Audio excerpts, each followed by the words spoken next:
Imagine a chimpanzee just hanging from the ceiling of the New York Stock Exchange. Oh, wow. Okay. Yeah, just dangling up there, right? Looking down at the trading floor. And you have all these humans in suits. They're screaming, frantically waving pieces of paper, watching numbers flash in red and green on these giant digital screens in just an absolute frenzy. Right, right. If that chimp tried to understand the rules of what was happening below, I mean, it would look completely, utterly irrational. It's just noise, chaos, and panic. Oh, it would seem like sheer madness to a chimp. Like there's no physical or evolutionary logic to it from the perspective of a primate whose brain is, wired purely for surviving in the jungle. Exactly. The chimp is looking for predators and fruit, right? Yeah. Not high-frequency algorithmic trading. Right. And that vivid, slightly absurd image comes from organizational researcher William Starbuck. And he uses it to make a brilliant point about us, like about humans. Because when we look at paradoxes in our own lives, those situations where two opposing things seem to be true at once, we usually find them completely illogical. Totally. We just think they're impossible to resolve. Yeah. But it might just be our own limited cognitive reasoning on display. To a more complex brain, or just a brain using a different kind of logic, those frustrating contradictions actually make perfect sense. Yeah, we are essentially the chimps on the ceiling when it comes to dealing with the deepest complexities of life and business. Yeah. We look at two opposing truths and our brains just short circuit because we've been socially and, biologically trained to expect simple binary answers. Fight or flight, good or bad. Right or wrong. Exactly. Which brings us to the core mission of our deep dive today. We are exploring the concept of paradox thinking. The goal here is to shortcut our way to understanding exactly why our brains absolutely hate contradictions. Because they really do. They do. And we're going to examine why treating your life and career as a series of straightforward with either-or choices is actually a massive trap. And most importantly, we'll look at how you can learn to ride the wave of conflicting ideas to unlock continuous progress. Because the reality is, the clean, clear choices we prefer, they're usually an illusion. Beneath our daily dilemmas, whether you're navigating a relationship, plotting your career path, or running a global company, there are these deep, messy, entangled paradoxes. Yeah. And if you don't know how to navigate them, the tension between those opposing forces will literally tear you apart. Okay, let's unpack this. Because to understand how this cognitive limit practically plays out in our pursuit of success, we have to look at the concept of the S-curve. Ah, yes, Charles Handy. Right, popularized by Charles Handy. Yeah. It's a beautifully simple way to visualize progress. Imagine a letter S tilted slightly forward. You start at the bottom, putting in a tremendous amount of effort with very little result. You're learning, you're failing, all of that. But eventually, the curve shoots upwards. You gain momentum. Let's call a spot near the top of that upward slope point A. And point A is where you are finally reaping the rewards. You've mastered the skill, your business is profitable, or, your career is just thriving. But every upward curve eventually flattens out, right? Yeah. And it slopes downward. Markets change, skills become obsolete. That inevitable decline is point B. Right. So the secret to continuous progress is that you must start a second upward curve while you are still riding the upward trajectory of your first one. Yes. You have to start building the next big thing while you are still comfortably sitting at point A. Which is exactly where the paradox emerges. Because at point A, the universal human mantra is, well, if it ain't broke, don't fix it. Yeah, obviously. You are succeeding. Evolutionarily speaking, your brain is telling you to conserve energy because you've secured your resources. So you have absolutely zero internal motivation to change course or start a new risky curve. But wait, let me push back on that a little bit. Sure. Because that feels completely counterintuitive, almost self-sabotaging even. Yeah. How do you even know you're at point A? If everything in your career is going perfectly, isn't it a massive distraction to constantly look for the exit? Well, I mean, my instinct is to ride that wave for as long as humanly possible. Why invite chaos when you finally found stability? see, that instinct right there is exactly why it's a paradox and why so many successful people and companies eventually fail. You have to assume you are always at point A. Always. Always. Think about the mechanics of change. By the time you hit point B, which is the downward slope where the pain of staying the same finally outweighs the pain of changing, it is entirely too late. Oh, I see. To innovate and start a new curve, you need resources. You need time, capital, emotional energy. At point A, you have an abundance of those things. But at point B, you are depleted. You're desperate, and you're just reacting to a crisis. Okay, there's a really sharp analogy for this in the sources, actually. It is exponentially easier to find a new job while you're still employed and thriving than it is to find one after you've lost your job. Oh, absolutely. Because when you have the job, you have leverage, you have confidence, you have steady income, you can negotiate. Right, you're at point A. Exactly, your point A. Yeah. But trying to interview when you're terrified about next month's rent at point B, Yeah. I mean, you have zero leverage. None.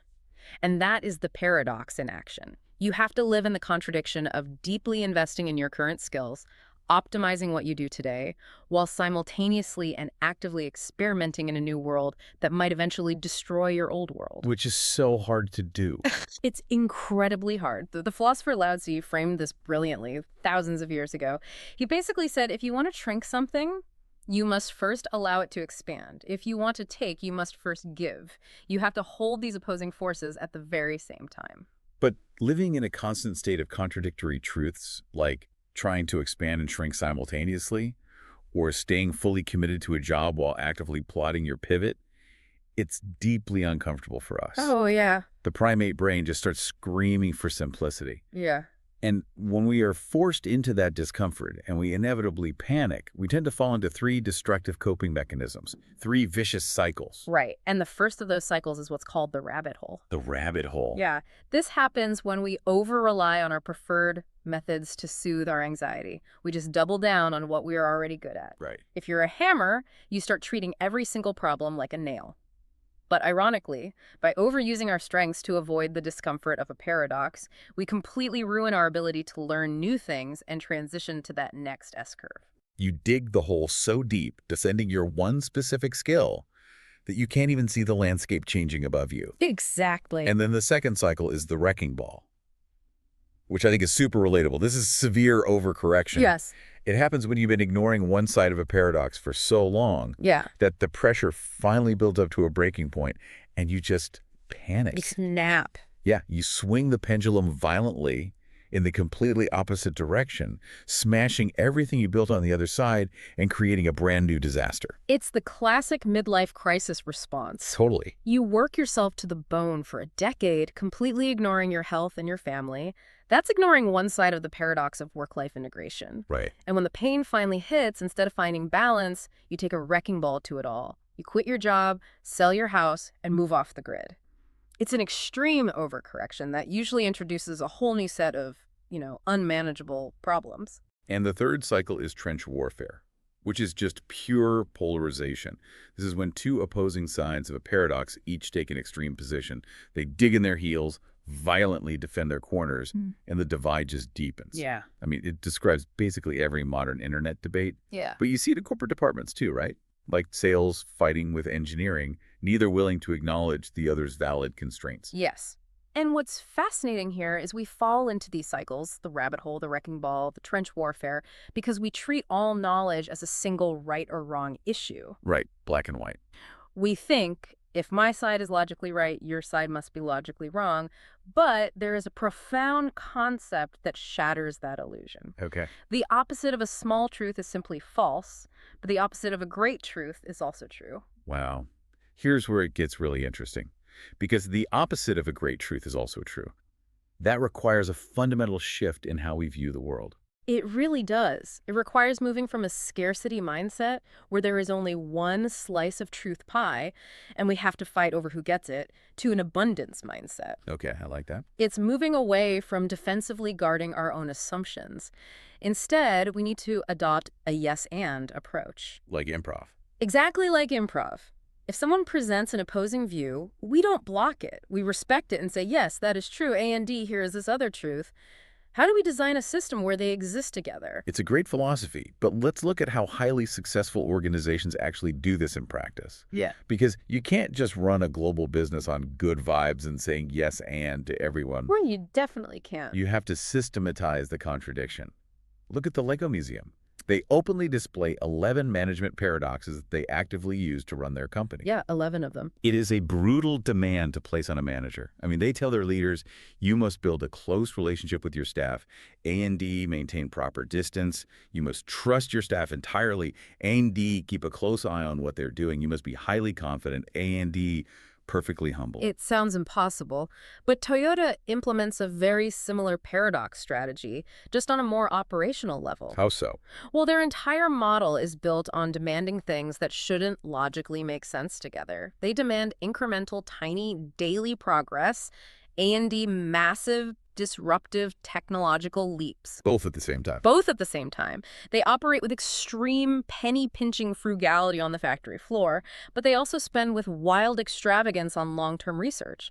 They demand hyper-efficiency, yet they intentionally build redundancy into their systems so a single failure doesn't halt production. And you see this same dynamic play out on a macroeconomic scale, too. There's this fascinating perspective from researcher John B. Cobb regarding the local versus global paradox. Right. He argues that a strong local community drives a strong local economy. And that local strength then becomes a powerful driver for global sustainability. Exactly. But if leaders become myopic and only pursue global success, they hollow out the local communities that actually fuel the entire machine. And conversely, if you retreat to a local island and completely ignore the globe, you miss out on massive resources, innovation, and opportunities. They must exist in a virtuous cycle. It's not local or global. It's both. It basically comes down to balancing how we use knowledge. On one side, you have exploration, which is taking risks, playing, discovering, and innovating. Yeah. And on the other side, you have exploitation, which is deepening your current knowledge, focusing on refinement, efficiency, and execution. If an organization only explores, they just have a bunch of half-baked ideas that never launch. Will they ever actually do anything? Right. But if they only exploit, they end up trapped in a highly efficient rut, just flawlessly manufacturing obsolete products. You absolutely need both to survive. But earlier you asked how a company actually runs on this without imploding. Yeah. How does Toyota tell its accounting department to be both frugal and extravagant without the team just falling into trench warfare? If we connect this to the bigger picture, it comes down to a framework called the ABCD system, specifically the use of boundaries and guardrails. Okay, explain how that practically works, because it kind of sounds like you're just putting a fence around the chaos. Well, in a way you are. You don't just throw people into a paradox and wish them luck. You establish a higher purpose, a North Star that everyone, regardless of their department, agrees on. Okay. That's the alignment. Then you build structural boundaries. You separate the contradictory demands into different roles, different physical spaces, or different phases of a project. So you might give the R&D team the extravagance mandate and put them in one building with a huge budget, and give the manufacturing team the frugality mandate in another building entirely. Exactly. But here's the critical part. The guardrails force them to stay connected. You mandate, say, weekly cross-departmental reviews, where R&D and manufacturing must align their opposing mandates to that shared North Star. Oh, I see. The boundaries keep them from diluting their specific focus, but the connection prevents them from swinging into the wrecking ball territory where they destroy each other. I really appreciate the concept of constraints here, actually. Scott Sonnenschein points out that if you really want to push your limits, you should actively seek out constraints, because forcing yourself to operate within a tight guardrail actually sparks unprecedented creativity. Unconstrained freedom often leads to paralysis. Constraints force the brain to find that both-and solution. But building those operational guardrails only solve the business side. It entirely ignores the internal human toll of managing that tension every single day. It really does. It is cognitively and emotionally exhausting for a person to constantly hold competing demands in their head. Uncertainty breeds anxiety, frustration, and these deeply defensive reactions. It's an immense emotional load. When we feel the tension of a paradox, our brain's amygdala interprets it as a literal threat, no different than a physical predator. And when we feel threatened by our inability to solve a problem, we often default to feeling either guilt or shame. The researcher Brené Brown makes a crucial distinction here. She notes that guilt is, I did a bad thing. Shame is, I am a bad thing. That is a heavy but incredibly vital distinction. It is, because shame makes us want to hide. When we face a career paradox we can't cleanly solve, and we feel shame because we think we are uniquely failing at our jobs, we sever connections with other people. Right. We retreat inward and isolate ourselves right at the exact moment we need outside perspectives the most. And there is an amazing concept from Buddhism that perfectly captures this emotional spiral. It's called the second arrow. Yes. The idea is that life is inevitably going to shoot you with the first arrow. That first arrow is pain, discomfort, the messy paradoxes of reality, the conflicting demands from your boss. You cannot control the first arrow. It will hit you. But our emotional reaction to that first arrow, our fear, our anger, the shame of not having an immediate answer, that is the second arrow. And that is an arrow we choose to shoot into ourselves. The paradox is the first arrow. Beating yourself up for not being able to perfectly solve the paradox is the second arrow. Exactly. Pain is unavoidable, but suffering is optional. The Yeah. suffering comes entirely from that second arrow. So how do you, as the listener, avoid shooting yourself with that second arrow? Say your manager hands you a Lego-style directive. Be an absolute visionary who lives in the clouds, but keep your feet firmly planted on the ground and hit these exact quarterly numbers. Right. How do you not spiral into anxiety? You have to develop what researcher Naomi Rothman calls emotional ambivalence. Wait, ambivalence usually means you just don't care. Yeah. Like you're apathetic. So what does this all mean? How is tuning out helpful? Well, it's not apathy. In this context, emotional ambivalence is the ability to hold both positive and negative emotions simultaneously and intensely. It's becoming emotionally ambidextrous. Yeah. You don't numb out, you feel the anxiety of the constraint and the excitement of the challenge at the same time. To avoid the second arrow, you practice 3 steps. First, pause. You have to create neurological distance between the negative emotion you feel and your reaction to it. You literally step away to let your prefrontal cortex catch up with your amygdala. So you don't fire off the defensive email to your boss. You just take a walk. Right. Second, accept the discomfort. If you try to suppress the anxiety of the paradox, psychology shows it causes a rebound effect. The anxiety comes back twice as strong. Oof. You have to simply accept that this situation feels messy and lacks a clear answer. And third, expand your perspective. Look at the uncertainty not as a threat to your competence, but as a source of energy. You reframe it. You flip it from this is an impossible threat to this is a complex puzzle. Yes, you find the creative energy hidden inside the friction. So we've paused, we've accepted the discomfort, we've successfully dodged the second arrow, but we still have to do the actual work. We do. We can't just sit at our desks feeling emotionally enlightened. We have to make decisions in a world built on contradictions. How do we take practical action? The mechanism for action is iterative experimentation. You don't try to solve the paradox perfectly in your head through grand debates. You test ideas small, you test them frequently, and you test them cheaply. You gather real-world data instead of theoretical arguments. I absolutely love the writing analogy for this. Think about a truly great writer. They aren't someone who sits down, stares at a blank page, and types out a flawless, perfect first draft. Whoa, never. A great writer is someone who writes a very rough, incredibly messy draft as fast as possible. They act first to give themselves material to work with. Then, they develop and refine their profound thoughts through the editing process. Adam Grant offers advice that fits perfectly into this iterative process. He argues that we need to adopt the mindset of a scientist, rather than a politician or a prosecutor. Because a politician is always looking for approval, right? Trying to win votes for their side of the argument. Exactly. And a prosecutor is entirely focused on attacking and dismantling the opposing argument to win the case. But a scientist is just looking for the truth, whatever it might be. If you have a scientist's mindset, you don't justify your own ideology. You actively doubt your own evidence. You aggressively look for data that proves your current hypothesis wrong. Which requires an enormous amount of humility. It does. There is a great practical hack for this too. If you are stuck in a paradox, actively seek out a friend or colleague's opinion on your dilemma. Why? Because it is infinitely easier to see the both-and solutions for other people. Oh, for sure. When it's your own career or life, you have all those defensive emotional mechanisms, the shame, the anxiety, the fear of the second arrow clouding your judgment. But when it's your friend's problem, your brain isn't under threat.